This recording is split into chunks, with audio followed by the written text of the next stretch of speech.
Good afternoon. Thank you for joining us on this beautiful Sunday. TNT, it's Tom and Taco, and we're bringing you the finals of the console series. It's been a lot of fun watching these guys go head-to-head, and here we've got the finals today, but of course, before we get there, we've got to figure out who are in the finals. We've had a fantastic time looking at the double elimination bracket, so today we're going to take a look at where Rival and Elevate wind up.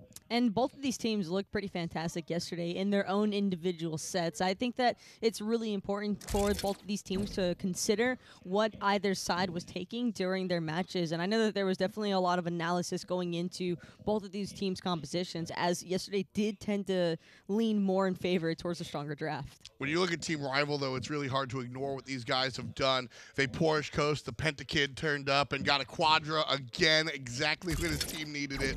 Really, really, really fantastic stuff, and don't want to take anything away from them. Elevate on the other side have had their struggles, but also a strong team.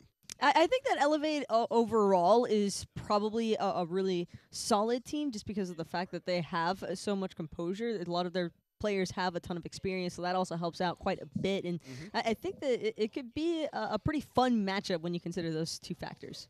Of course, this is the final portion of the spring split. We've got a couple more splits, and it all winds up here in Atlanta at DreamHack, baby. Big plans for the big players.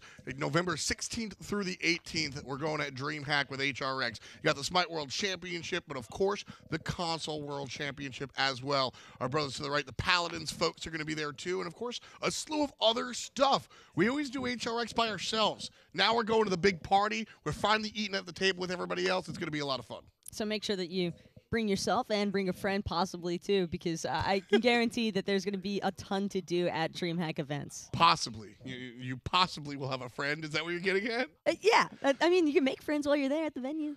Taco's a rude streamer. Anyway, she's gonna get her due. Don't worry. Spring Fling's coming up. You're gonna be able to donate to get Taco underneath the wire.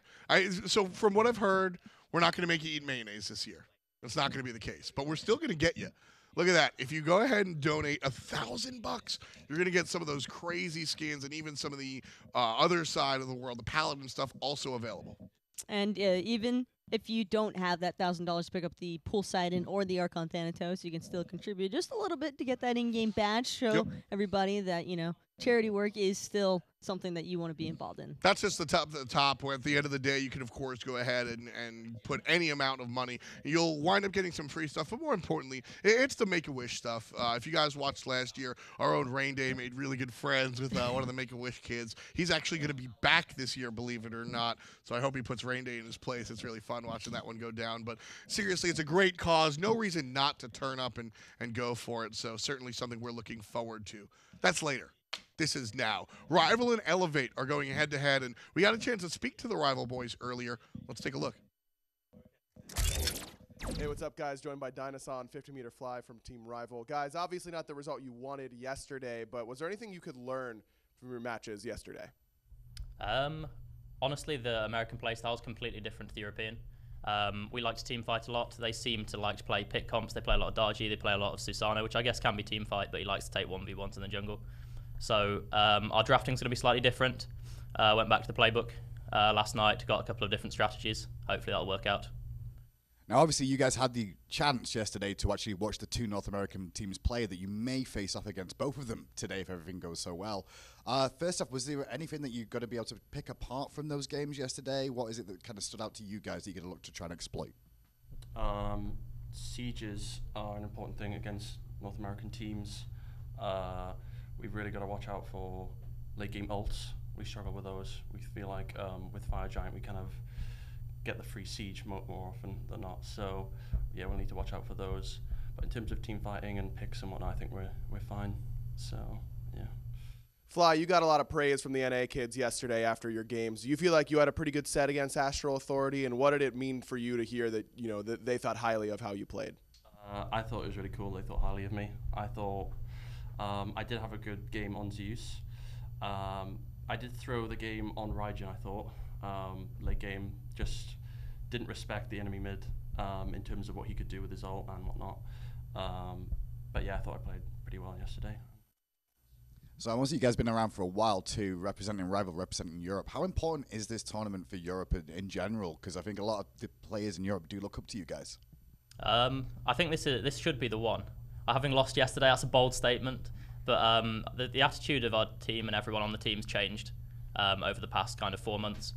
We were just along for the ride the last few lands, but this one, we really feel like we can make a mark. And if not this one, then definitely summer. Elevators, you're going to be going up against first today. What did you see from them specifically? Do they play a lot like Astral Authority, or do they seem to have a slightly different style? Slightly similar, I think. They both play Daji really well. They both play characters like a Cullen, and they just like a lot of early game pressure and making sure they can rotate and turn up where they're not expected. But yeah, I think they're very similar teams, and when I was watching them play yesterday, they could definitely see that they are. Final question. Do you have any shout outs to the fans that are back at home watching live today? Yeah, shout out to family. Shout out to everyone we play with back home. All the fans, thank you. Thank you for the praise. See you in the chat. We appreciate it. And shout outs to all of the EU guys all of them? Yeah. Okay. All back at home. Not all. Up and coming. No. No. No. Yeah. All right, well, thanks a lot, boys. Congratulations again this far. Good luck today. Rival, the complete opposite of what they look like on the field. Kind of quiet there. I think it was just DineOhSaw and Fly being a little bit more on the quiet side. Whenever people think about the boisterous members of Rival, you're typically looking towards players such as Rapio, I think. Yeah. Vaporish Coast even tends to turn up quite a lot. And I think it was really interesting how they were discussing in their interview the similarities between Elevate and Astral Authority. So it's pretty cool seeing how quickly teams are able to try and make those little adjustments. I'm super curious to see what exactly Rival's intentions are going to be in order to try and adapt a game plan, essentially, in order to try and combat this North American playstyle. Talking to their coach yesterday, he had a lot of good plans for the guys, and at the end of the day, I mean, this Rival team was a team that used to have to try to outsmart you, but they've got the raw talent. We just saw Fly up there, and everybody's been singing his praises. We know all about Vaporish Coast, but also, just off of the eye check, Predators looked nasty yesterday as well. Predators was killing it in the solo lane. It was actually incredible seeing just how much lane pressure he was actually able to establish, because he's somebody who hasn't had really too many opportunities to really get a chance to play against some of the more aggressive solos, like what we see from Wolves especially. I think we're looking, and because in that set in particular, it was really cool seeing just how much both of those guys were just trying to outplay the other. And I felt as though Predators would, at times, usually get the upper hand as far as rotations were concerned. And so that's something that Elevate, I think, really need to keep an eye out for. Yeah, that was the big key, I think, is watching the way the Predators was able to make his way across the map. Elevate is their opponents today.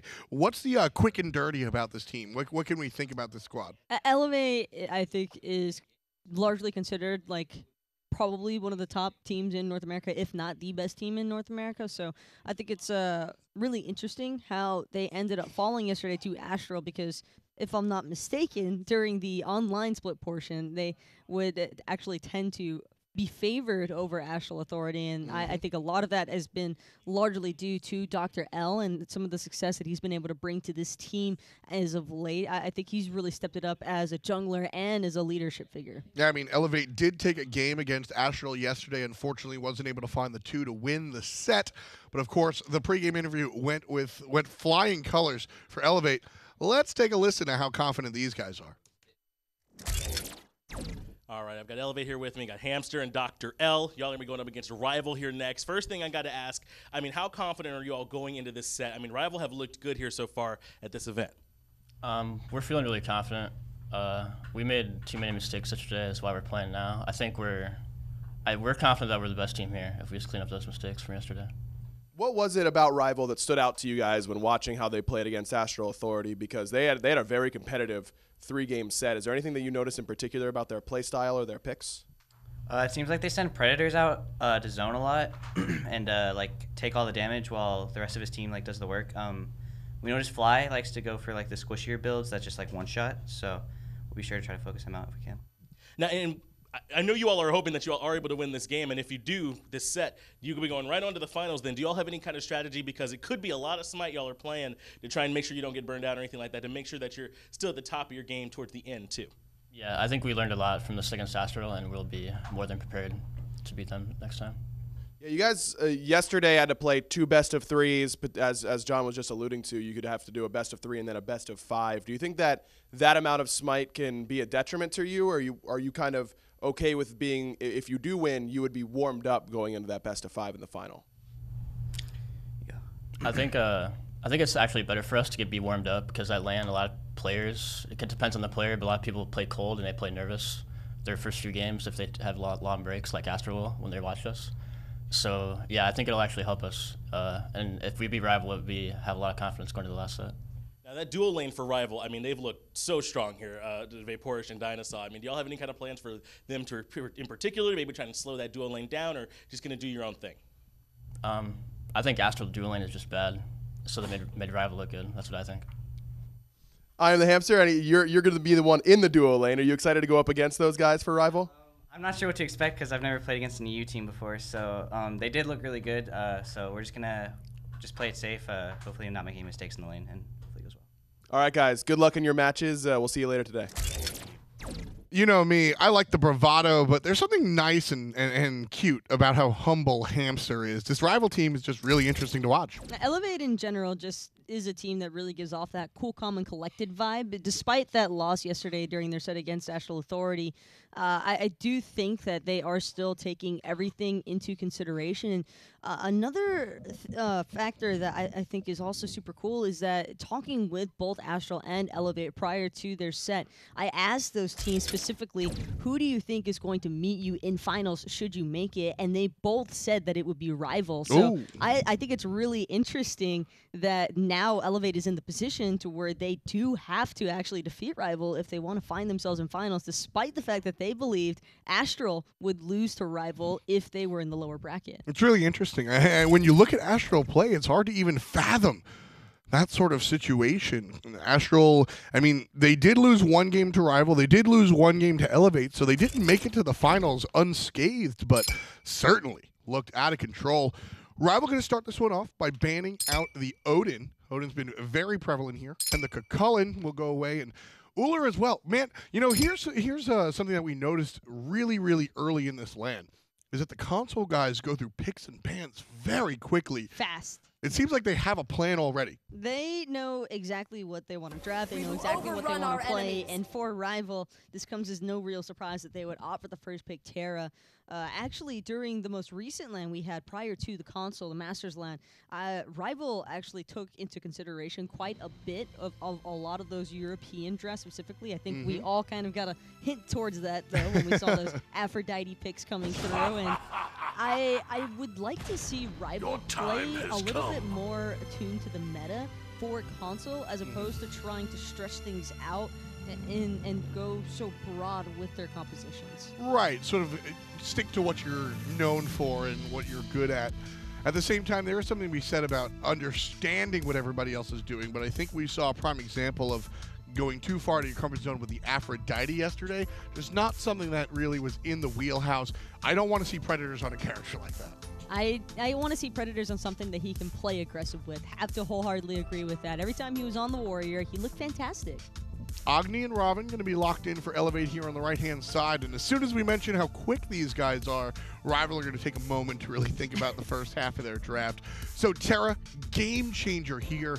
I feel like the question, what characters go well with Terra, is a wrong question. Potentially. I mean, there are some drawbacks on console in comparison to PC Terra in that she can be a little bit more difficult to pilot. When I was speaking with a lot of the console teams on Friday, they kept mentioning, I asked them, what do you think of Terra? And they're like, oh, she's not exactly a top priority pick at the moment because of the fact that she can be a little bit harder to control. And I totally get that. The walls can be very hit or miss, and I think that you have to get those to hit if you're going for her in this sort of environment. And we're seeing Zeus coming through yet again for Team Rival. This has been a pick that they were talking about as their pocket spice pick. I love it specifically with what Elevate have done. They pick Robin, and Robin is actually one of the dive characters that does very well against Zeus because of his natural mitigation off of the ultimate, but Zeus will be able to turn and burn. If somebody jumps on him, he jumps back.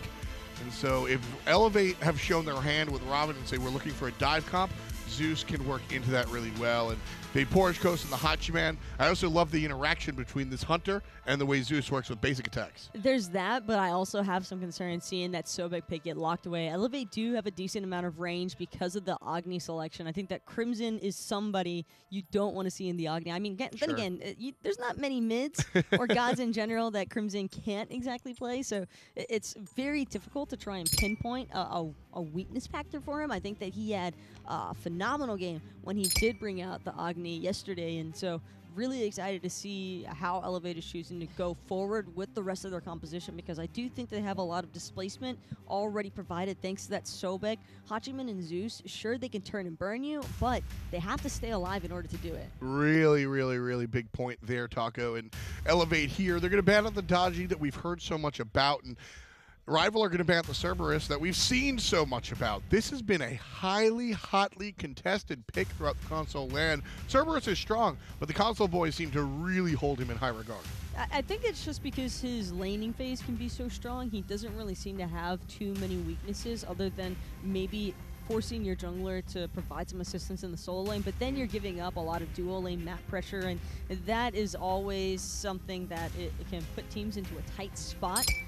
The Dodgy ban and the Circuit ban here is what really catches me off guard. I think this is Elevate doing a little bit of homework there against Team Rival, because that is not a very commonly selected pick on console. Circuit's difficult. I mean, it's that cut and dry. Rival, though, they watched Elevate yesterday. Mr. White, the Hunter, Oscar, brought out the Soul, a very oddball pick, and he crushed on it. So want to keep the players off of their comfort selections. And one last point about the Cerberus, that solo lane, usually the idea is that Warriors will kind of run the early game and then Guardians will kind of supersede that later on. But what Cerberus does so well is he kind of fakes being a Warrior. He's got a lot of pressure despite being the Guardian. I think it's also just the active burner. There isn't a ton of mobility on Rival's composition. At least the main thing for Rival is that you have to play protection game all day long for that Zeus. If Zeus isn't safe, your comp just falls apart. It shatters. And so Rival, they need a ton of frontline. They need a little bit of a distraction factor too, which is why I'm hoping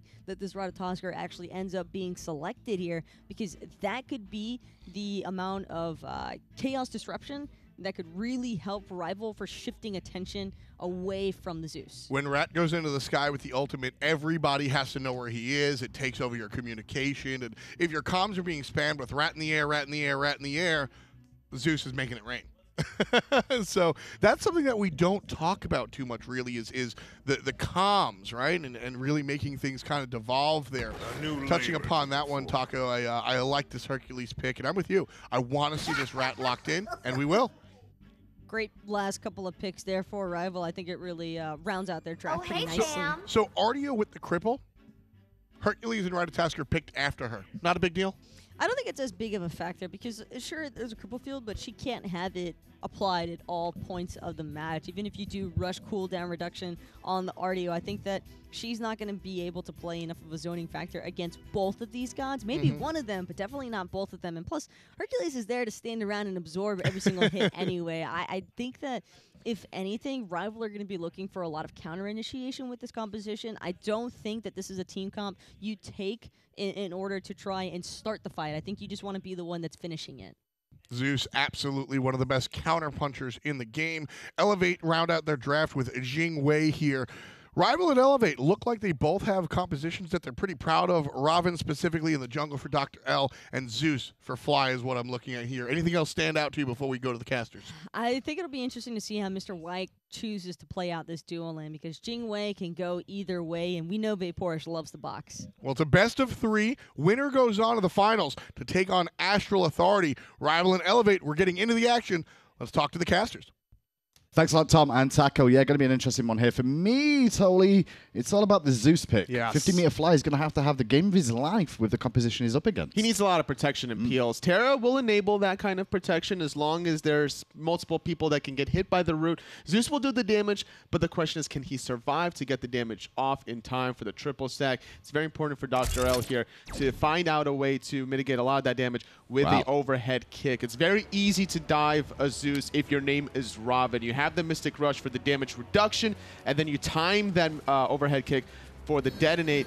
and then you're just swimming pretty. And to be fair, like, tapping the overhead kick with a detonate's not the easiest thing in the world to do, but you can definitely dive him, and the root, the burst damage.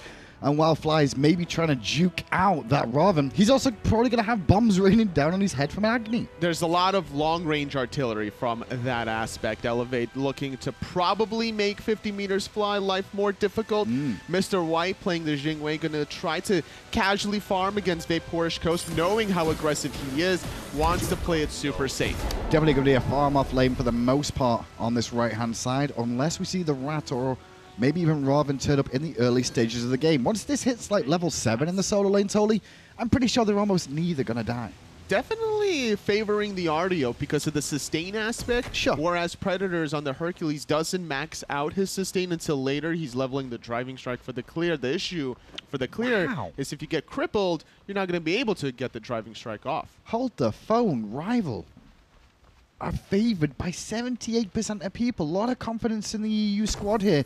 Surprised by that, knowing that Nexamiss and Elevate as a whole, well, they ended up getting to the finals of the upper bracket yesterday. They did well for themselves, and people underestimate them here. That's true. Both of these teams lost to Astral Authority at 1-2, but I think Rival looked more clean than and maybe anything. that's the reason, is because when we saw Europe yesterday with Fable playing against Elevate, Fable did give Elevate a good run for the money, and they're not the favoured team out of Europe here. They're not the more likely team to really win, and not a lot of expectation on them. So maybe that's the reason. It could also be maybe they hear the word Rival, they think PC Rival, That's and then true. all of a sudden, all right, we like the Rival PC, we like the Rival console as well. Let's go. And it's okay to be a fan and support Rival in general, or any of the teams. Both of the junglers going to make their way to the right, and Harpies here.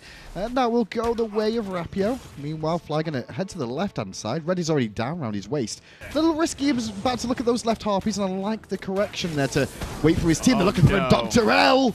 He went south while Crimson went north. First blood goes to Rapio. The Ratatoskr is going to be in a good spot once he hits level 5. And now Crimson looking for a gank as Rapio, but not going to look for the tower dive. Left side mid still available for Rival to take advantage. This is good, the early pressure, though, totally, honestly. Giving Rival a nice little window at the start of this game. Knowing you're against a Raven, too, we know how much Raven can really snowball in the early stages as a warrior. But getting Zeus and getting the Rat online a little bit earlier gives him a bit more protection. A little bit of an invade, potentially from Rapio. He assumed that the purple buff was going to be the focal point, looking for it still against this. Sobek is coming out to the stun, a double stun, second kill soon. Beautiful, beautiful little play from Rival there. The CC chain was heavy, even though he had pluck available. Wasn't prepared for the gank attempt that's coming out. Rival off to the same sort of start Fable got yesterday against Elevate in the solo lane. Oh, Predators! He dashed in after he got rooted. Like, he needed one more basic he attack. didn't respect the heal. He didn't respect the heal, did he? Not only the heal. Even if he gets the kill, he's guaranteed dead. Sure, but you get the kill, you get dominance. You show that bear who's boss, The only time I can justify trading 1-for-1 if you know you're going to die is if the enemy doesn't have teleport. But in this case, both of you have teleport, and now Nexamiss is just going to be chilling. The Artio is going to have a huge advantage once she hits level 7, and she'll definitely hit there first. Or maybe not, though. Under the tower he goes. 2 tower hits, the third one's on its way. Turn around play.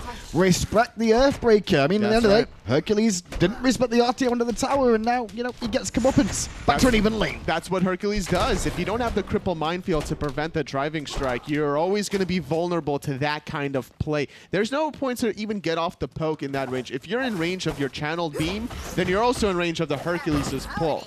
I will say as well, though, Tully, I mean, when you play solo lane, did you ever feel that when you were a pro player once upon a time where your mid lane gets an easy kill and your team are probably like, what was that? God, these guys are stupid. Then dual lane gets killed and you're like, hang on a second. Sure. Hang on. I can solo this dude on their team too. Feeling a little confident after surviving the tower dive is definitely a thing. When I used to play, I would definitely not show disrespect, but I would challenge the enemy to kind of hit the pull sometimes. Sure. But I would purposely be looking for a bait. In that case, Nexamiss was hiding right behind his minions, not really juking left or right. Yeah. He was a very susceptible target for that play to happen. 3-1 then. Kills in the solo lane. Surprised to see that, to be honest. As we were talking, it's not going to be often you're going to see too many kills there, but 2 down so far. Middle of the map has slowed down, however. No real gank pressure at the moment. Fly at level 6 to Crimson's level 5. And that's all down to that first blood. Rapio also had to use that ultimate defensively as he was surrounded by 2 members. So not being able to take advantage of that first level 5 play gives a little of an opportunity for DoctorL to enable something, considering that he still has his ultimate. More importantly, that blink to cut the distance. Well, speed bumps have just come up and they're about to be taken down. Rapio's going to get his slightly further ahead of DoctorL. Tell a lie, DoctorL still got his old one round the waist first of all, but beat back in time too for minion wave in the mid lane. When do we expect to see pressure around the Gold Fury tower? I would say pressure's kind of even there with these 2 majors. I would say that it's rival to maybe force the Gold Fury before Elevate, considering that Vaporish Coast with the Heavenly Banner will amplify Fly's basic attacks, which the more stacks you have with that Zeus charges, the more basic attack damage you're dealing, so that can easily shred the Gold Fury. Maybe around the level 9 markers where I'm really looking for. Okay. Once that detonate is fully maxed out. It's funny because when I look at it, I'm looking at the ultimates for securing the Gold Fury, and I'm like, well, Elevate kind of have that Jing airstrike, Sobek looking in the waters, Agni bombs, you know. Whereas Rival, well, they'll be looking at the Rat potentially to come down or even the detonate out of a Zeus. In the jungle, though, DoctorL has to use the overhead kick very early, and he's evaporated moments later. No chance to even ult away, and now the blue buff being invaded by Rival. Not in a good spot is Elevate or DoctorL to have your jungler die twice in 5.5 minutes of play. You're giving up too much of the jungle as a result, losing your blue buff, losing your back camps. You're sitting with a 2-level deficit that's about to go to 3 levels once Rapio gets another mid lane farm. Well, just trying to pressure out of the Agni a little bit more. Knowing Agni's going back to base, Rapio on the left-hand side going to invade a little bit deeper once more. Smart play by Predators, not trying to do anything there. Knowing the timing of the teleport from Nexamiss was a difference of 40 seconds, so he has to go all the way back, and Predators freezing the lane on the right side. Yeah, just freezing it, trying to deny as much experience as possible from the Nexamiss while he's back in base with the teleport down, as you said. And that big old minion at the front will take a big old beating, and that's going to allow this minion wave to build up nicely for him. But Nexamiss will be back soon. He missed a whole minion wave there for the most part, and Hercules still able to farm that up. But Vaporish Coast, a little bit of disrespect here playing this far up, not knowing where Sobek is. Ijutsu down, trying to stutter step, and the patience from Hamster is beautiful there. That's going to put a lot of pressure on Coast. But the missing of the knock-up still will force out the mounted archery, respecting the airstrike potential damage. I like the discipline from Vaporish Coast to use the mounted archery. He was playing a little far forward, and without any wards on the left side of the jungle, he was basically hoping at that point that the Sobek would miss the pluck, as you saw him kind of juke and weave. Didn't even use the purification beads. And that's what I was going to mention, is that he could have used the beads there, but chose not to, trusting in his mounted archery and the fact that he would be able to escape. Definitely a kill potential was available for Elevate there, but just a missed-timed opportunity. Both the Hunters now have the Devourer's Gauntlets online, stacking up at an even pace. Mid laners with the Warlock staffs. No real surprise to see 50-meter Fly getting that, knowing the composition he's against. Especially with a dive potential. You mentioned it before. Ravana can easily get in the thick of things, but with this level discrepancy, it's going to allow Rival to make plays like this. Nexamiss in a lot of trouble here, trying to get back towards his tower range, but he's not going to get a chance to. Spit on the spot from Rapio as the boulder came out, or should I say Pinata. Predators gets himself another kill in the solo lane, and Elevate's starting to struggle here, totally. I'm looking around the map, and I'm like, where can the love come from? I guess we're looking at Mr. White. That's going to be the person they may have to turn to here. It's Mr. White especially. Jing Wei, the hunter of choice. As long as you can get the crit online, you're looking for that burst potential. With Rapio going into magical defense for the Ankile, trying to get the silence off on either the Agni or the Artio, there's a small window that maybe Mr. White can take advantage with a lack of physical defense. Even both Predators picking up an Ankile of his own. Yeah, it's almost approaching 3,000, if not a little bit more so, in favor of Rival in terms of gold. And at 8 minutes, that's a big old swing in the game. So just keep an eye on how that develops as this goes on, because 3,000 gold is no laughing matter. Definitely not at the 8.5 minute mark. If this was around 15 to 20, I'm like, okay, that's still doable. But considering that there hasn't been a single Gold Fury taken quite yet, not going to connect it this time. Hamster last time set his pluck up with a tail whip. This time trying to go for it raw. Not going to find it that time. Nexamiss overextended here. Remember, his tier 1 tower is now down, and he's got a long old way back to base. Predators Gonna start putting the beat down on with the auto attack. This is very risky hitting a Hercules because as you hit the Hercules, you're building his passive to increase his physical power. Boulder is available, but he recognizes that he probably won't get the kill there, so probably he's just going to force Nexamiss back again. And maybe he just goes back to freezing the wave because 2 minion waves here once again means that more experience lost for Nexamiss. And without Breastplate of Valor completed, he cannot be in a position to really box. He doesn't have the cooldown reduction that he wants. He doesn't have that huge boost of mana to spam his abilities either, and this 2-level advantage for Predators is continuing to skyrocket as he's continuing to freeze multiple waves. Now, Rival obviously got to watch Elevate play against Fable, their EU brethren and scrim partners, and saw what happened there, but red buff being invaded here won't be secured, and now the pressure is onto DoctorL as DineOhSaw still giving chase, plucked away by the Hamster. Hamster needed that pluck to happen, otherwise DineOhSaw would be in position to eventually wait for the stunt to happen yet again. Rapio this time around going for another solo lane gank. Oh, nice juke back from Nexamiss, but he's still looking for an escape route more than anything. Probably calling his team to try and make something happen elsewhere on the map, but the juke boots were good from Nexamiss, and he will wander through the jungle happily, safely, back to his own half of the map. Problem is, the blue buff is now being stolen. Nexamiss surviving the double Ankile gank here. Still a 2-level discrepancy between these solo laners as blue buff yet again getting stripped away as a Guardian Artio that relies so heavily on mana. This is really starting to hurt Elevate. Well, they're going to look for this Pyromancer here. 3 members grouped up. There is a ward down momentarily. It's just faded off now, unfortunately, but Crimson still smelt this one out. Is over here with the bombs. Remember that. Good stun. Good bomb again. Predators locked down to half, and that means that Elevate will chase in now and be able to secure it. In goes DoctorL. The blink is good, and another victim. Predators with a second death. The only person to die out of Rival. It could be a Elevate strategy now. Lean on the solo lane a little bit. Those bombs very crucial to set up the lethal point for DoctorL to follow up on. Surprised by Rival, though. I mean, with the Rat and Zeus nearby, they could have potentially saved his life if they would have been a little bit more clumped together, you know, protect each other a little bit more so. Communications needs to be a little more on point. Agni needed to be communicated. Speed buff will be secured from Rapio. Right around the corner is going to be Terra and the Zeus this time around. Overhead kick used, root in place, but no chain lightning to follow up. It was just off the mark there. Predators, though, teleports to the mid lane, looking to put some pressure on, but a quick stun from Crimson will relieve a bit of pressure there. Nexamiss just trying to farm up as much as he can with all this window that has been bought for him with what happened to Hercules moments ago. He'll be fine with the Breastplate of Valor, honestly. That 30% cooldown reduction total between that item and Shoes of Focus will allow him to start spamming that sustain that he really needs. And because Predators went Unculate and not the Pestilence, you're getting full value from all of your trades at that point. Even if you do get disrupted from your beam, it's not the end of the world. It's about a 30-second internal cooldown of that item, so you can still get off another 2 rotation of abilities. Surprised by both the supports here. DineOhSaw and IAmTheHamster going for sovereignties first, not going for the Gauntlet of Thebes, and also not going for the Talaria, which we see a lot of most of the time. It's now going to be the Reinforced Greaves, so expecting to take a lot of pressure and trying to get tanky quick, but Mr. White will escape the gank opportunity. Did cost him his ultimate. Jing Wei in a nutshell. Very difficult to lock down the bird with the airstrike, with the agility from knockups. You're able to get back to the lane to prevent yourself from losing any farm, but another 2v1 on the right from Rival. But they've both got Ancile as well, which is triggered at the same time, which was funny enough. In goes Rapio, trying to give chase. Nexamiss slowed down for a moment, but transforms and will be just fine.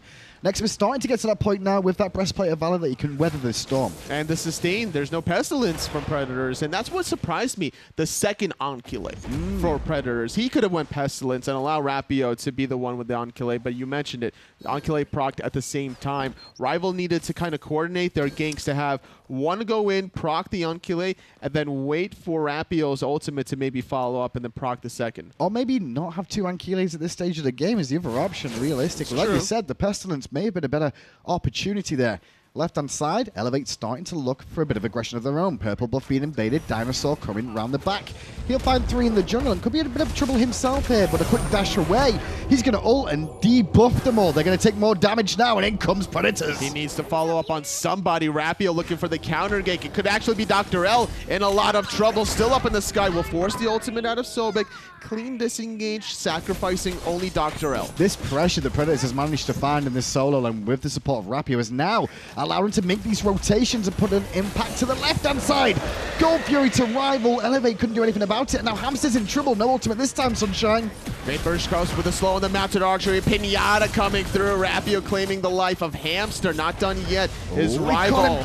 Caught him with the root, and that's going to force out the beads. No ultimate. Well, ultimate was available. Just now, I think it was available. Not able to get it off in the nick of time. Crimson with a dash away. Nexamiss under his own tier 2 tower. Rival. They walk away clean with 3 picks as DoctorL has just respawned and the Gold Fury. Totally, this is the same situation that we saw from Elevate yesterday. The early game, they just have so many trials and tribulations. When it gets to team fights, they seem to show up. Problem is that Rival is starting to get this to a point where the team fights won't matter. It just seemed to me like the engage was definitely forced from Rival, and Elevate couldn't respond in kind. Rapio a little too far ahead, that global pressure ultimate, forcing too much confusion and chaos. They alluded to it on the desk, saying how Ratatoskr will clog up the comms every now and then, and that could have been the case for Elevate because DoctorL clearly wanted to go in, but I think the rest of his team wanted to go out, respecting the fact that Earth and Fury is a trigger sign saying like, oh, okay, there's going to be an offensive battle. That means Rat's somewhere nearby.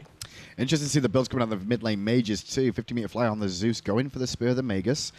Not a whole lot of magical damage on the team to support that as much, but relying on his own damage. It's hard to stack that up as a Zeus, I'd say, apart from Chain Line and hitting just 2 targets. It's true, but keep in mind, if you drop the shield and you hit the shield with your basic attack, that will proc it as well. Sure. So it's definitely possible. It's not like your Agni passives or your Poseidon Whirlpools or Anubis ticks, but it's definitely still a viable option, especially if you're getting dove, you just drop the ultimate on top, and you're building that magical penetration stacks to allow your detonate to really start swinging. Now, you did mention Agni. Crimson in the mid lane. Hasn't died so far, was involved in 1 kill, but he went for the Divine Ruin. A little bit worried about the sustain coming out. Obviously, you've got to keep an eye on Predators, which is going to be a mountain in the late game, but also DineOhSaw. The ultimate from DineOhSaw on the Terra does have a heal over time and a detonation heal too, if activated. So I can understand the Divine Ruin choice here. Still having the penetration to follow suit. Had a little bit of flat pen, never hurt anybody. I wouldn't be surprised if Crimson still goes for more penetration afterwards.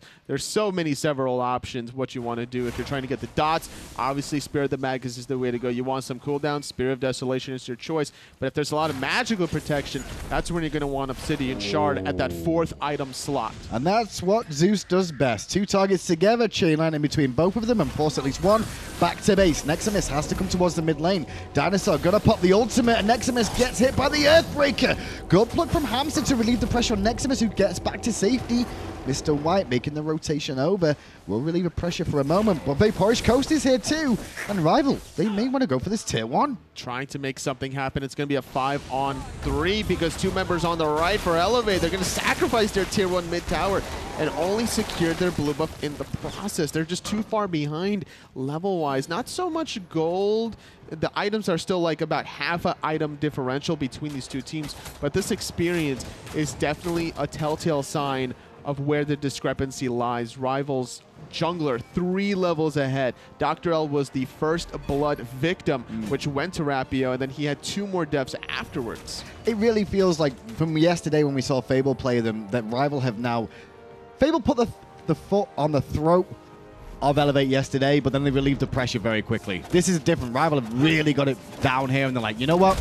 We are not going to give this pressure whatsoever. Let's just keep trying to continue this. We can start grouping a little bit earlier now. We're in a strong position. Most of our major items starting to come online. Rival are definitely playing their own game, whereas Elevate seems to me that they're getting in their own heads. They're just not on the same page. And reacting. Specifically, DoctorL. When he died first, he was on the bottom side, whereas Crimson was top side. There needs to be that more cohesive unit gathering in every little play from start to finish. You need all 5 to end the game, usually.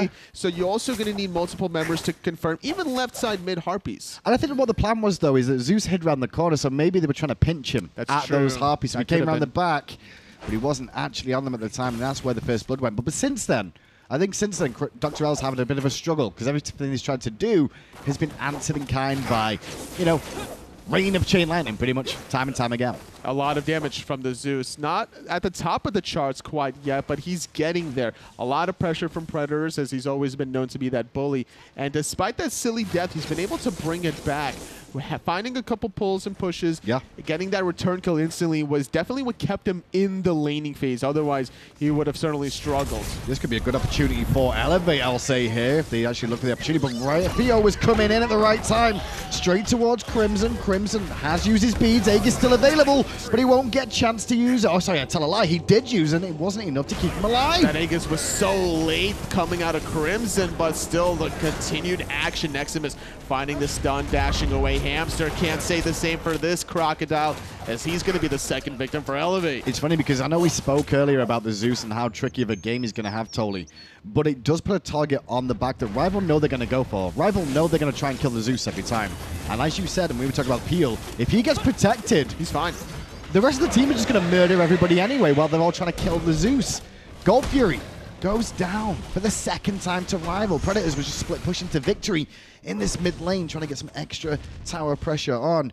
Great start for Rival here, and this is starting to get a little bit out of control. Rapio's global pressure really got Crimson in a tricky position there. He got knocked up. He didn't beat the knock-up. That was his biggest fault. If he beats the knock-up, he would continue running. He also did an Aegis during the spin of the Ratatoskr, which does so much damage. It reduces your physical protection, so you're taking more basics, attack damage, and other ability stuff. Don't forget, he also has a Void Shield, so that aura of physical penetration is going to continue to allow those basics to start swinging.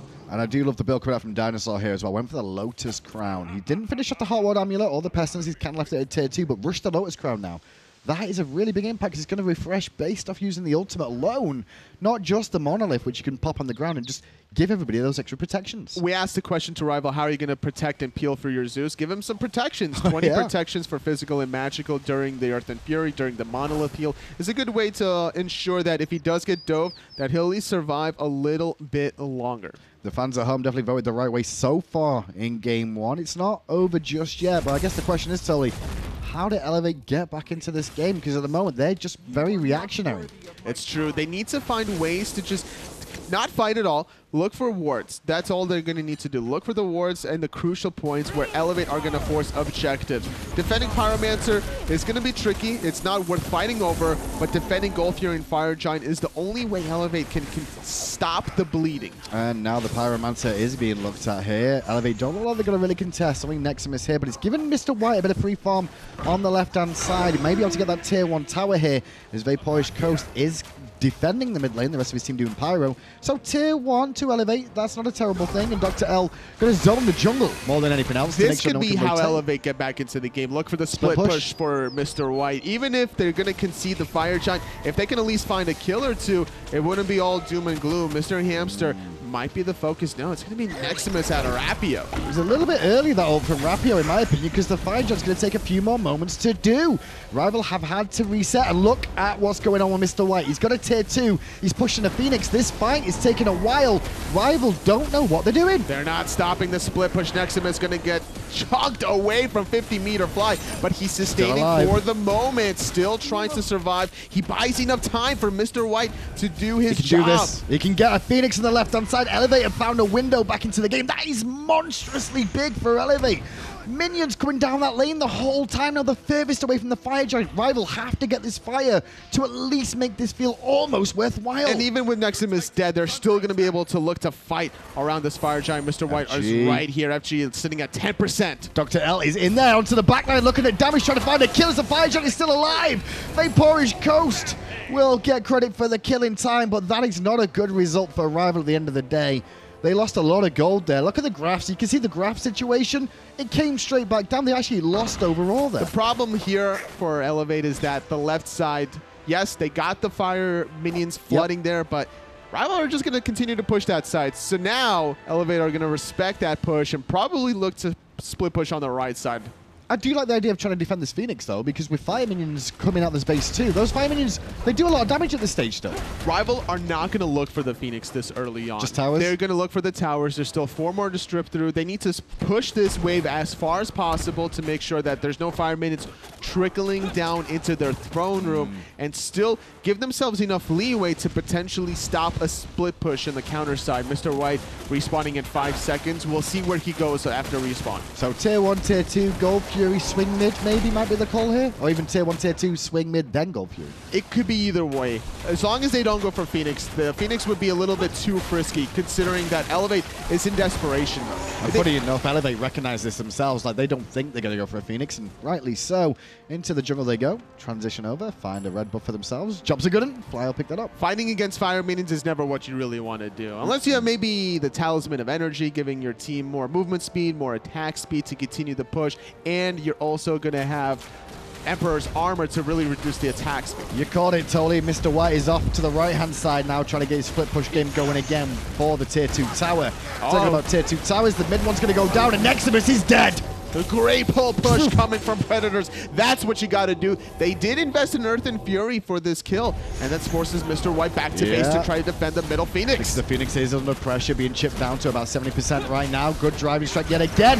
Onto IAmTheHamster, the boulder comes out, and Rapio gets the kill with a dunk. Mr. White has actually stayed there, and now he's going to go for the titty, but look to base again.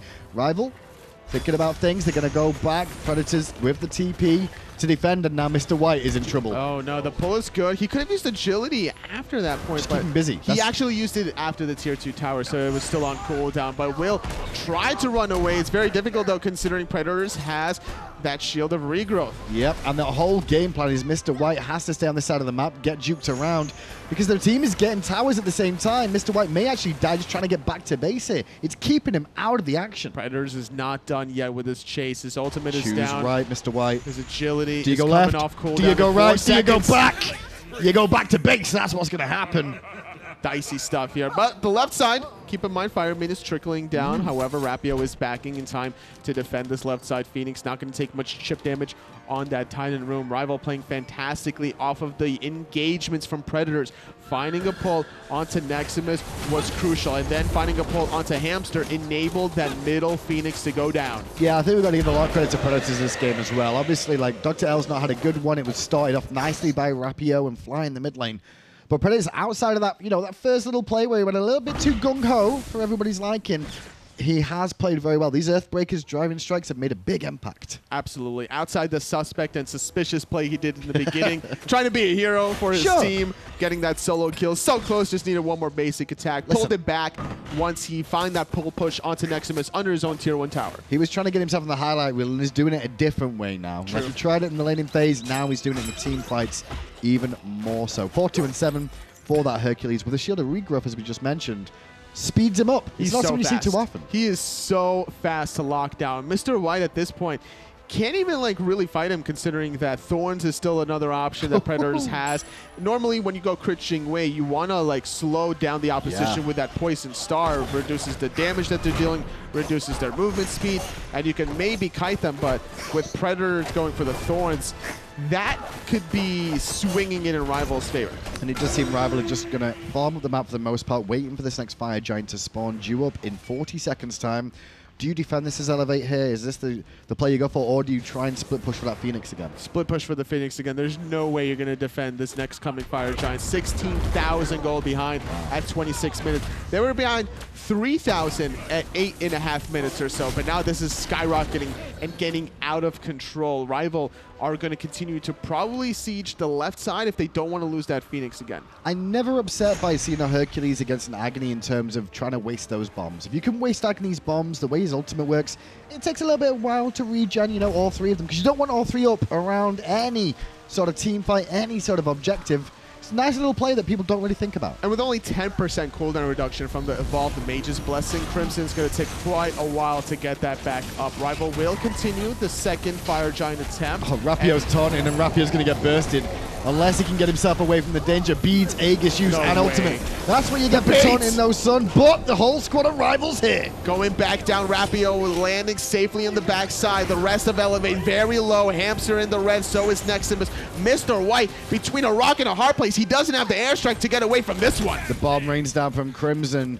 It's not celebratory to see Mr. White down, but this could be the game, Tolly. Middle Phoenix is about to spawn, however, but they should still be able to get in and end this right now. There's no damage outside of Crimson, realistically. Sitting at level 20, he is 5 items deep. He needs to get the shots off, but he doesn't have his front line next to him. Nope, the damage dealers in the back line for Rival are just swinging to high heaven now. Game 1 by the looks of this, is going to go to Europe. Although they're taking a hot minute to do this now, it will still go down. Rival, game 1 against Elevate. 19-2. What a performance out of the Europeans. No struggle whatsoever, honestly. Killing DoctorL to start things off, finding a kill in the duo lane with Rapio's rotations was solid. I like the performance and the picks more often than not, because this Terra first pick was a great selection. You have so much peel between the root and the stun. You get the Zeus there. You're trying to bait yourself out. Rapio was doing a good job baiting himself out. Predators was doing a good job with the pull pushes in the late game. Rivals solid on all cylinders. And at the same time, Elevate look a little bit sleepy this morning, in all fairness. It's very similar to yesterday again against Fable. Early game troubles every single time, and it's transitioning into today. It's going to be questionable to see how can Elevate bounce back after this one-game loss. It's still a best of 3 to figure it out, so they need to go back to the drawing board. Who do you guys at home think will be the MVP? As you guys decide upon that, we're going to throw it over to Tom and Taco on the desk. Not only do they have to go back to the drawing board, folks, but they have to erase what was ever on there. 2 kills in total. Not what we expected out of Elevate, and not going to be enough to make their way into the finals. I'll admit it. Elevate don't look nearly as on point as what they have in the past, or at least definitely not the same as they looked yesterday. But I think that this was just really solid control from Rival, too. I mean, these guys were just not permitting DoctorL or Crimson, who have really been the catalyst members for getting things going on Elevate, to perform. And it worked kind of like they drew it up. The Zeus was picked up to counteract that dive composition, and the Zeus juice, he brought it.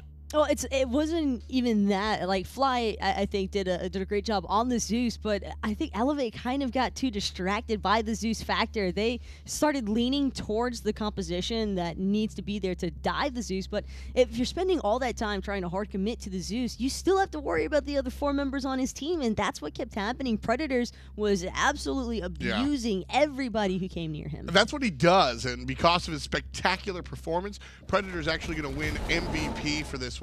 That's a kill that has to happen, but it's certainly fun to watch. But at the end of the day, Predator is just on this Hercules. Hercules seems to be the pick that the solo laners get to play when they do well. The better part about that solo kill is that it is absolutely necessary, because right before that happened, Predators actually dove the T1 tower in solo at level 3-4, and then ends up dying because of it. Nexamiss just barely managing to survive there. So coming back in and then immediately finding the solo kill that he'd been initially looking for and overcommitting for, that is just a huge confidence boost, I think. And sort of what I was getting at was the idea that Predators has performed lights out this entire LAN. And we saw this at Masters too, with respect to Aquarius and even Benji, who are kind of known for the Hercules, but it's sort of, you put your solo lane out there, and his job is to be the bouncer. He pushes out and he zones everybody, and then when he's smoking hot, you're like, all right, take the Hercules, because you can do the zoning, but you can also crunch people, and that's what we saw here from Predators, doing his job, keeping players off of the Zeus, but then also hitting them for a zillion with the ball. A lot of it was just the lack of early game presence from Elevate too, because I think they were relying a little bit too heavily on DoctorL being able to establish some map control on the Ravana, but unfortunately it just never really came to fruition for the guys on Elevate. Since, I mean, you try to dive, but where do you make a play at? Every single lane was a winning lane for Rival, so if you're in DoctorL's position, there's really not much you can do. That's the key, is that we always looked, well, I always look towards the junglers to be that playmaker, and they are. This is a jungler-driven league, and I won't back off of that statement. I think it's very important for the jungler to be omnipresent and make his way throughout the map, but at the same time, it's a team game, and your team has to open those windows for the jungler to find said windows to jump in and run the game. So if your team is on their tower the entire time, I mean, how can you punish if the enemy is just one step ahead of you? And that's just how it felt the entire way through Game 1 here with Rival. I think that these guys did an excellent job crafting up a draft that they knew they could go for the dive-ins if they wanted to. But what my favorite part about Rival was actually the only moment I really had any true concerns was that Fire Giant call. Yeah. Because it felt like it was a bit of conflicting shot calling occurring there. It seemed as though maybe a couple of the guys were saying, let's go to the Fire Giant. Then a couple are like, well, we need to fight. And then there was probably that one guy who's just like, hey guys, Jing Wei's still split pushing, and there goes our Phoenix.